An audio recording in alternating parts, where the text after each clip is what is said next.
Ministério da Fazenda, o assunto já é a sucessão no comando da pasta com a saída de Fernando Haddad no começo de 2026. Repórter André Anelli chegando aqui com a gente. Ele fala em ajudar a campanha do presidente Lula, mas e as pretensões políticas próprias? Como é que ficam nesse caso, hein, André?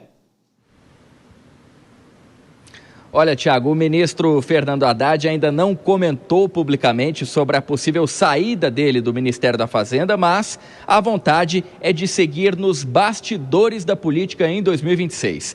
Ele pretende se dedicar à coordenação da campanha à reeleição do presidente Lula, preparando o plano de governo do eventual novo mandato, além de propostas para a área econômica. Se isso se concretizar, Haddad vai contrariar pressões do Partido dos Trabalhadores, o PT, para que seja candidato em 2026, ou ao governo de São Paulo, enfrentando Tarcísio Gomes de Freitas, ou ao Senado, também representando o estado mais rico e mais populoso do país.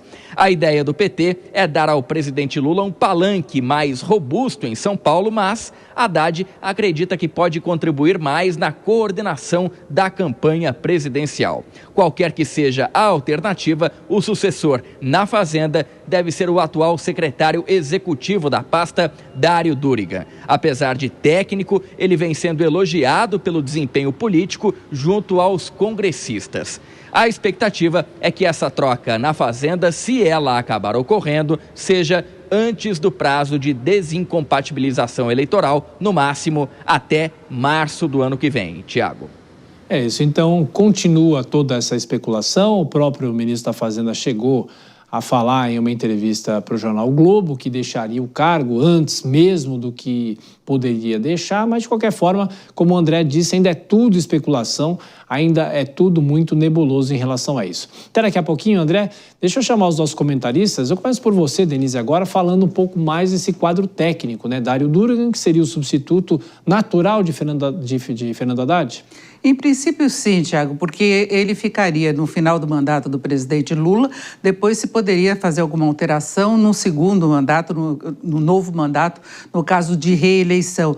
E ele segue a mesma linha de Haddad. Vale lembrar que Gabriel Galípolo, que assumiu a presidência do Banco Central, tinha essa função no Ministério, era também secretário, e eles trabalhavam muito alinhados em relação a todas as propostas. Dário Duriga tem dado várias entrevistas falando da questão fiscal, de ajuste das contas públicas. Ele, inclusive, se posicionou no meio termo entre as reivindicações feitas pela esquerda, que é esse esforço pelo crescimento econômico, e de outro, contrabalançando com propostas que seriam mais da direita, mais de uma política liberal. Ele tenta mostrar esse alinhamento, essa preocupação, tanto com o crescimento da economia, como em relação ao desenvolvimento social.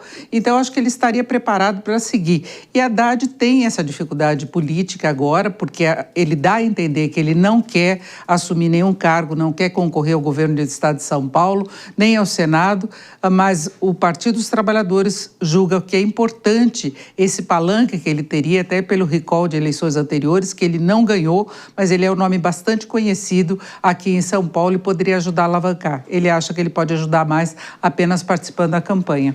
Dora, agora tudo começa a dar margem à especulação, até que Fernando Haddad poderia ser vice de Lula em 2026 e aí alçariam Geraldo Alckmin para disputar o governo aqui de São Paulo. Quem tem mais voz nesse caso?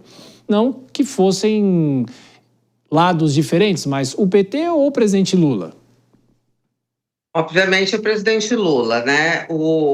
Dificilmente ele vai dispensar um quadro como o Haddad, porque as coisas para o PT não estão fáceis em São Paulo. Tem a questão, como vice eu acho improvável, porque o Haddad, sendo do PT, não agregaria nada, né? Ele teve lá, ele ocupou o registro de vice na chapa lá em 18, exatamente para guardar o lugar, para ficar aquela coisa, aquela mentirada de que o Lula seria candidato, e aí depois, como aconteceu, ele assumir. Mas agora não há mais essa necessidade, então ele não agrega nada.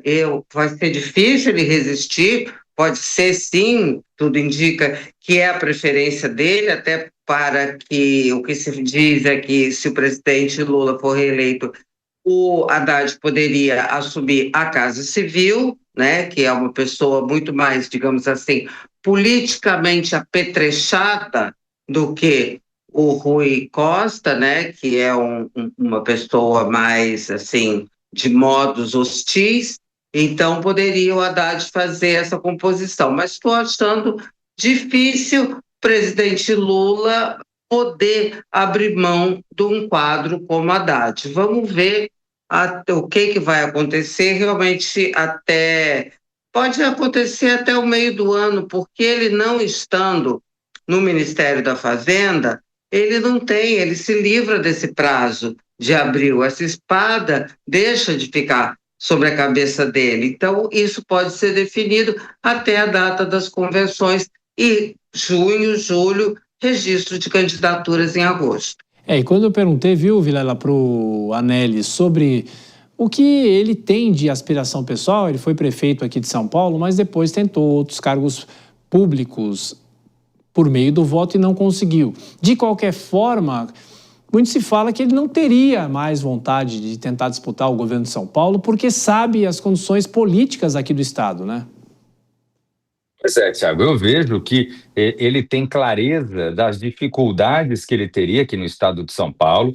Fernando Haddad, ele vem de 3 derrotas seguidas, da eleição presidencial, eleição para prefeito de São Paulo, eleição para governador, sabe realmente que existe uma tendência de Tarcísio de Freitas ou de talvez alguém que tenha um perfil um pouco mais conservador ser o vencedor no processo eleitoral de 2026. Agora, eu vejo que talvez não seja esse o caminho desejado por Fernando Haddad, muito embora para o PT talvez ele fosse mais interessante ocupando essa função, mas, por outro lado, eu vejo que isso não quer dizer que Haddad não está pensando realmente na ocupação de algum espaço importante.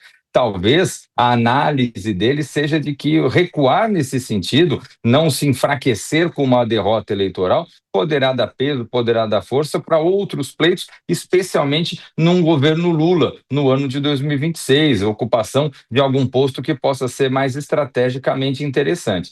Talvez seja mais racional se poupar de uma derrota certa e, eventualmente, se construir o seu nome, inclusive pensando no pós-Lula, haja vista que o presidente claramente vai para a sua última eleição presidencial, agora em 2026, e o PT, a esquerda, de uma forma geral, já tem que pensar realmente na sucessão política do presidente da República.